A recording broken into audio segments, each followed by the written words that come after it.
வணக்கம். என் பெயர் சுபஸ்ரீ. நான் நிலக்கோட்டை அரசு மகளிர் கலைக்கல்லூரியில் பணியாற்றி வருகிறேன் கௌரவ விரிவுரையாளராக. இன்று இங்கே நாங்கள் அனைவரும் கௌரவ விரிவுரையாளர்கள் அனைவரும் நலச்சங்கம் சார்பாக அரசின் கவனத்தை ஈர்க்கும் பொருட்டு பெருந்திரள் முறையீடு என்ற கவனத்தை ஈர்க்கும் பொருட்டு இங்கு கூடியிருக்கிறோம். தோராயமாக 1800 கௌரவ விரிவுரையாளர்கள் இதில் பங்கேற்று வருகின்றனர்.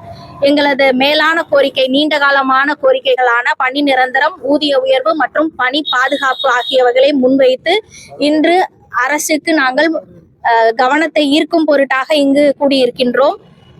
எங்களது கோரிக்கைகளை அரசு கவனத்தை ஈர்த்து எங்களுக்கான பாதுகாப்பினையும் ஊதிய உயர்வினையும் பணி நிரந்தரம் ஆகியவற்றினையும் வழங்கும் என்ற நம்பிக்கை உள்ளது. மேலும் மகப்பேறு விடுப்பு இல்லாமல் குழு காப்பீட்டு திட்டம் எதுவும் எங்களுக்கு இதுவரை கொடுக்கப்படவில்லை. அதையும் வேண்டி இங்கே நாங்கள் இந்த போராட்டத்தினை, கவன ஈர்ப்பு போராட்டத்தினை நடத்தி வருகின்றோம்.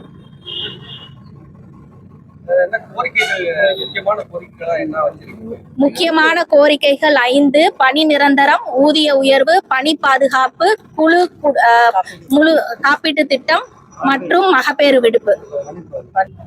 சட்டமன்ற கூட்டத்துல எதிர்பார்க்கிறோம். இதற்கான விடை அங்க கிடைக்கும் அப்படின்றத நம்பிக்கையோட இன்னைக்கு நாங்க இங்க நிக்கிறோம். ஏன்னா அவங்க செஞ்சு தருவாங்கன்னு. சோ அத சட்டமன்ற கூட்டத்துல என்ன நடவடிக்கை எடுக்கிறாங்கன்றத பார்த்துட்டு தான் எங்களோட அடுத்த கட்ட நடவடிக்கை என்னன்றத நாங்க சொல்ல முடியும் சார். 25 வருடங்களுக்கு மேலாக நாங்கள் கௌரவ விரிவுரையாளராக தொடர்ந்து பணியாற்றி வருகின்றோம். எங்களது கோரிக்கை இதுவரை எங்களுக்கு நிறைவேற்றி தரப்படவில்லை. வரத்தானே செய்யும், இன்னும் மேலும் அதிகரிக்கத்தானே செய்யும். நிதி நெருக்கடி ஒரு காரணம் அல்ல சார். எங்களை பணி நிரந்தரப்படுத்தணும், அதான் எங்களுடைய கோரிக்கை. கௌரவர்களுடைய போராட்டமானது கடந்த 20 ஆண்டுகளுக்கு மேலாக தொடர்ச்சியாக நடைபெற்று வருகிறது. அரசாங்கத்திட்ட தொடர்ச்சியா 20 வருடங்களாகவே நாங்க எங்களை பணி நிரந்தரப்படுத்தணும் அப்படின்னு சொல்லி நாங்க ரெக்வஸ்ட் பண்ணி கேட்டுக்கிட்டே இருக்கோம். அரசாங்கம் காது கொடுத்து கேட்குறதை தவிர ஆனால் இன்னும் எங்களுக்கு அதை செஞ்ச பாடா இல்லை.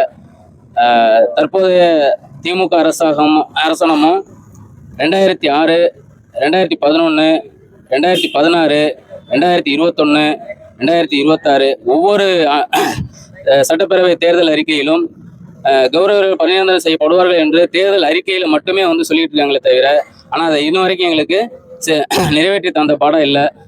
அதன் பொருட்டு இந்த கவன ஈர்ப்பு ஆர்ப்பாட்டத்தை இந்த ஆண்டு வச்சிருக்கோம். இந்த கவன ஈர்ப்பு ஆர்ப்பாட்டத்திலாவது எங்களுடைய கோரிக்கை நிச்சயமாக நிறைவேற்றும் என்று தமிழக அரசையும் தமிழக முதல்வரையும் எதிர்பார்த்து காத்துக் கொண்டிருக்கிறோம். தெய்வராஜ், புதுக்கோட்டை மாமனார் கல்லூரி.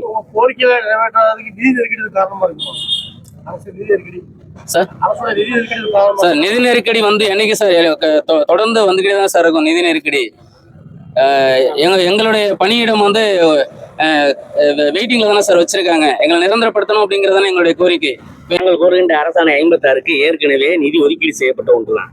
கடந்த ஆட்சியிலே அதற்கான இது நிறைவேற்றப்பட்டு சட்டமன்றத்திலே அதற்கான தீர்மானம் நிறைவேற்றப்பட்டு 2020 அரசாணை 56 வெளியிடப்பட்டு சான்றிதழ் சரிபார்ப்பதற்கெல்லாம் 1146 பணியிடங்களுக்கு நாங்கள் சென்னை வந்தோம்.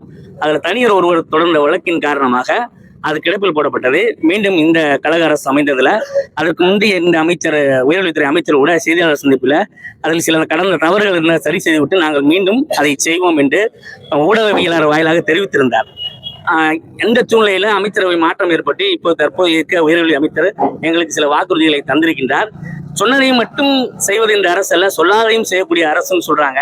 அவர்கள் சொன்னதைத்தான் நாங்கள் செய்ய சொல்லி திரும்ப திரும்ப வலியுறுத்தி வருகின்றோம். தமிழகம் முழுவதுக்கும் உள்ள 22 ஆளுக்கு மேலாமல் இருக்கின்ற ஒரு போராட்டம். இந்த போராட்டத்திற்கு ஒரு விடியலை தர வேண்டும் என இந்த போராட்டத்தின் கவன ஈர்ப்பு பெருந்திரள் ஆர்ப்பாட்டத்தின் மூலமாக கேட்டுக்கொள்கின்றோம்.